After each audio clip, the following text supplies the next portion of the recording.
Bonjour et bienvenue pour ce troisième cours. Aujourd'hui, nous allons parler de tous les mécanismes de contraction, mais le côté nerveux.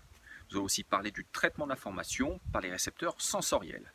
Je vous rappelle que la participation à ce cours est complètement gratuite. Par contre, si vous voulez faire un don à la hauteur de vos moyens, je vous en remercie et je vous donne tout de suite mon indicatif PayPal. C'est là.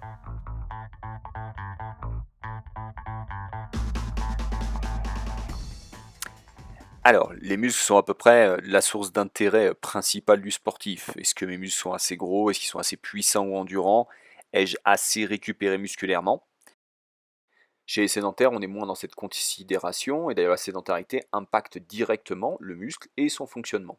Il nous permet de bouger, notamment dans nos activités physiques et sportives favorites, mais de manière simple, ça nous permet déjà de tenir debout, assis, sans avoir absolument recours à des béquilles ou au dossier d'une chaise.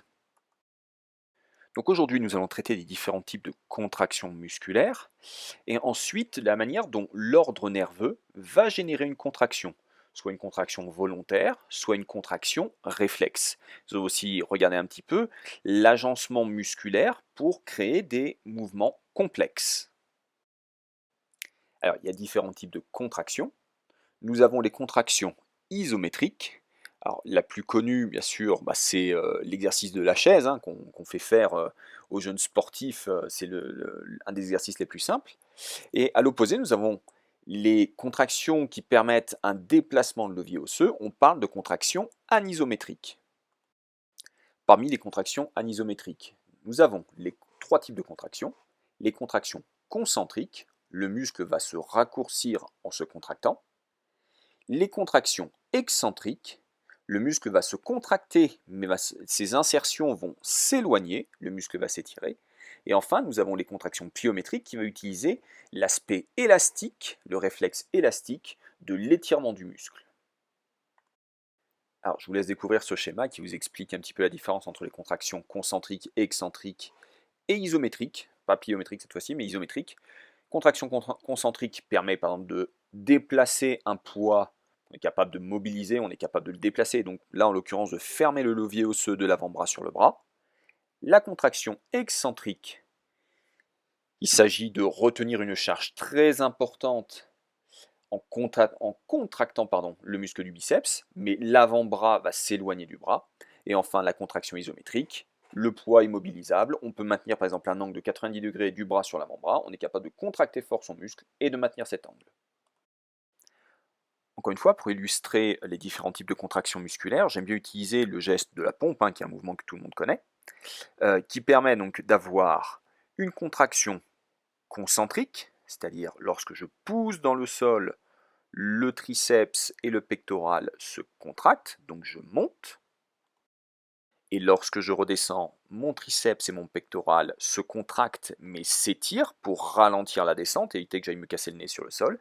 Il s'agit d'une contraction excentrique. Enfin, si je reste bloqué en position basse, eh bien c'est une contraction isométrique. Allez, là on va rentrer un peu dans le dur. Nos 640 muscles sont reliés au système nerveux. Système nerveux qu'on peut décomposer en deux sous-parties. Le système nerveux central, c'est-à-dire tout ce qui se passe dans notre moelle épinière et surtout dans notre crâne. Et enfin, un système nerveux périphérique qui compose l'ensemble de nos nerfs afférents qui reçoivent des informations sensorielles et les nerfs efférents qui vont générer un ordre moteur. Dans cette partie, nous allons bien faire la différence entre des contractions volontaires, c'est-à-dire la construction d'un ordre de mouvement par notre cerveau pour générer un geste sportif par exemple, et les contractions réflexes, où il y a l'enregistrement d'une information sensorielle et un traitement qui ne passe pas par le cerveau, mais qui génère malgré tout un mouvement très rapide. Dans tous les cas, geste volontaire ou geste réflexe, il y a la mise en jeu d'une unité motrice. Une unité motrice, c'est un neurone, une petite unité centrale de traitement de l'information, liée à un axone moteur, un morceau de nerf, et donc une fibre musculaire. C'est la plus petite unité de mouvement de notre corps. Alors, une unité motrice ne mélange pas des fibres rapides et des fibres lentes. C'est pour ça que lors d'un précédent cours, je vous expliquais par exemple que les fibres lentes avaient une vitesse de contraction lente et les fibres rapides une vitesse de contraction plutôt rapide. Plus l'unité motrice innerve un nombre important de fibres musculaires, plus on parle de grosses unités motrices, notamment ce qui se passe pour la réalisation de gestes amples avec des masses musculaires massives, pour le quadriceps, pour le fessier. A l'opposé, nous avons des petites unités motrices qui innervent peu de fibres musculaires, et là je vous mets un exemple, pour le muscle oculaire, pour contrôler le mouvement de l'œil, un seul motoneurone et innerve uniquement 5 fibres musculaires. Donc ça permet vraiment des mouvements ultra précis. Je rembobine de quelques secondes, je vous ai dit que les unités motrices ne se mélangeaient pas entre fibres rapides et fibres lentes. Nous avons des unités motrices pour des fibres lentes et des unités motrices pour fibres rapides. Il faut savoir que en fait, la taille du motoneurone a une certaine importance. Plus le diamètre des fibres est important, des fibres nerveuses, plus la vitesse de conduction de l'information nerveuse est rapide, donc va innerver des fibres rapides. Et plus l'axone moteur est de faible diamètre, plus la vitesse de conduction sera faible et donc innervera en priorité des fibres lentes. Nous allons nous intéresser un petit peu plus à la contraction volontaire. Donc il y a vraiment la mise en jeu du cerveau et de la volonté pour un geste sportif. Notre cerveau va créer un potentiel d'action, un mode d'emploi du mouvement à réaliser. Dans notre tête, nous avons l'image du mouvement, mais là, il va falloir le traduire en influx électrique. Ce potentiel d'action est transmis aux fibres musculaires jusqu'à une jonction neuromusculaire. Une jonction neuromusculaire, à quoi ça ressemble? Là, voilà, vous avez un schéma qui montre bien ce qu'on retrouve dans votre corps. Un motoneurone, un axone moteur qui est relié à la plaque motrice directement sur la fibre musculaire, et donc la transmission du potentiel d'action par un influx électrique et par la libération de minéraux. D'un seul coup, vous comprenez pourquoi l'apport en minéraux dans notre alimentation et surtout dans notre hydratation est importante, parce qu'un manque ou un trop-plein de certains minéraux peut générer des contractions musculaires incontrôlées. La première, à laquelle on pense, c'est la crampe. La crampe due souvent à une déshydratation. S'il y a déshydratation, c'est-à-dire qu'il faisait chaud, on a produit beaucoup de sueur. Dans cette sueur, nous avons perdu des minéraux. La libération de minéraux, notamment le calcium, va être le déclencheur pour utiliser de l'ATP, l'énergie utilisable par les filaments glissants d'actine et de myosine. Ainsi, les têtes de myosine vont pouvoir s'accrocher à l'actine, générer le raccourcissement du muscle et donc créer un mouvement. Maintenant, nous allons parler de la boucle réflexe, la création de gestes réflexes. Alors, par exemple, nous enregistrons une information, un ballon qui arrive, la chaleur sur la peau à cause d'une flamme et donc le début d'une brûlure. Cette information, il s'agit d'une afférence qui ne sera pas traitée par le cerveau. Mais l'information va uniquement revenir jusqu'à la moelle épinière. De la moelle épinière va partir l'ordre moteur pour intercepter un ballon, pour enlever le doigt d'une flamme et éviter de se brûler.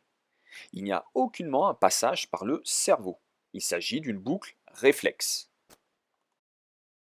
Le fait que l'information sensorielle ne passe pas par le cerveau permet de générer des mouvements de manière très rapide, mais tout ça, ça induit quand même un certain apprentissage pour être capable de gérer ces informations très rapidement.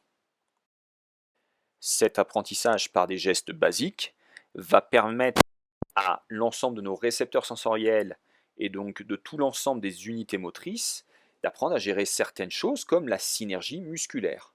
Par exemple, pour générer des gestes compliqués, l'ensemble de notre musculature doit être interconnecté pour que certaines contractions n'interfèrent pas dans le déroulé du geste.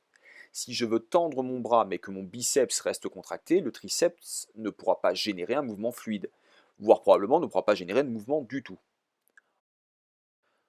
En parallèle, plus le mouvement est complexe ou demande de la force, plus le muscle principal pour générer un mouvement, ce muscle principal va devoir demander de l'aide à ses petits copains, aux muscles entourant l'articulation.